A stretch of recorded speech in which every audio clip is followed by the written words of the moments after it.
श्री राम ज्योतिष India YouTube channel में सभी ज्योतिष प्रेमियों का स्वागत है। आज की कक्षा का विषय प्रसंग है 88वां नक्षत्र का चरण।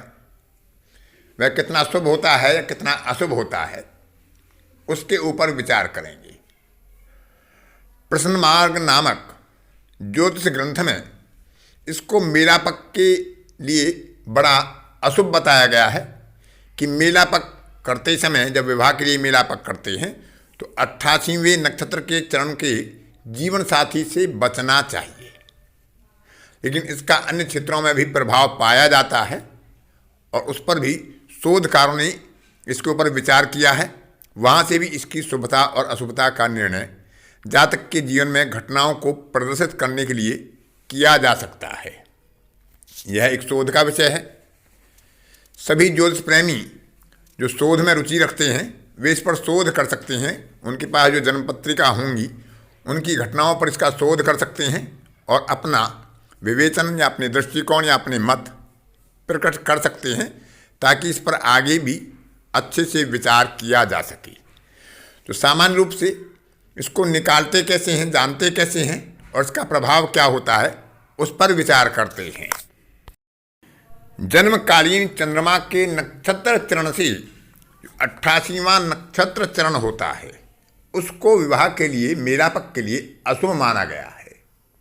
ऐसे जीवन साथी से जिसका जन्म नक्षत्र 88वें चरण में पड़ रहा हो, यदि विवाह होता है तो वह दुर्भाग्यकारक, कष्टकारक, मृत्युकारक और अशुभ स्थिति में उसका विवेचन किया गया है।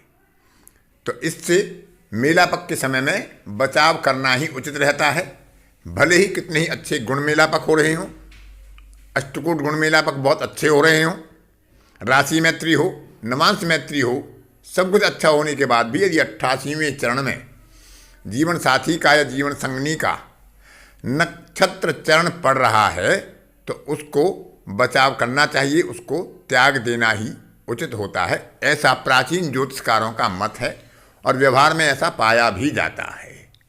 लेकिन इसके आगे भी हम इसका विचार कर सकते हैं कि गोचर काल में जब इसी बिंदु से या त्रिकोण या सप्तम बिंदु से उसी नक्षत्र के चरण के अंशों के अंतर्गत किसी ग्रह का गोचर होता है, विशेषकर भावेश और कारक का गोचर होता है, भाव के कारक का गोचर होता है, तो वह कहीं ना कहीं शुभता या अशुभता उस क्षेत्र संबंधी, उस भाव संबंधी अवश्य ही प्रदान करता है। यह स्थिति निर्भर करती है कि तात्कालिक जो दशा है वह कैसे ग्रहों की है, उसके ऊपर निर्भर करता है कि फल शुभ होंगे या अशुभ होंगे। 88वें नक्षत्र के चरण का विचार जन्मकालीन चंद्रमा के नक्षत्र से बताया गया है, लेकिन जन्म लगन के नक्षत्र चरण से भी इसका विचार किया जाना चाहिए, किया जा सकता है। इसके अलावा सीधी सरल गणना है कि 88वें नक्षत्र का विचार कैसे करें, उसकी गणना कैसे करें।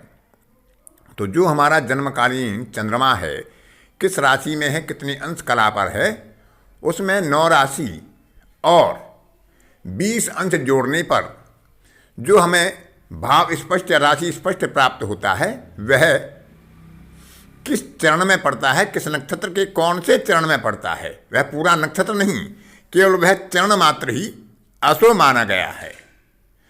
उस नक्षत्र के उस चरण से यदि कारक या भाव का गोचर हो रहा हो, उससे सप्तम भाव में उन्हीं अंशों के अंदर यदि गोचर हो रहा हो, तो वह जातक की दशा के आधार पर उस भाव से संबंधित शुभ या अशुभ फल बहुत ही उत्तम रूप से, बहुत ही विस्तृत रूप से देने में सक्षम हो जाता है।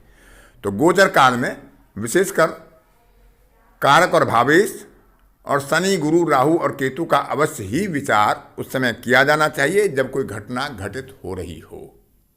तो इस तरह से 88वें नक्षत्र चरण का हम अपने फलित में विचार कर सकते हैं और करना चाहिए। आज की कक्षा में इतना ही।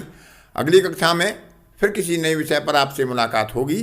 तब तक के लिए अपनी वाणी को विराम देता हूँ। धन्यवाद।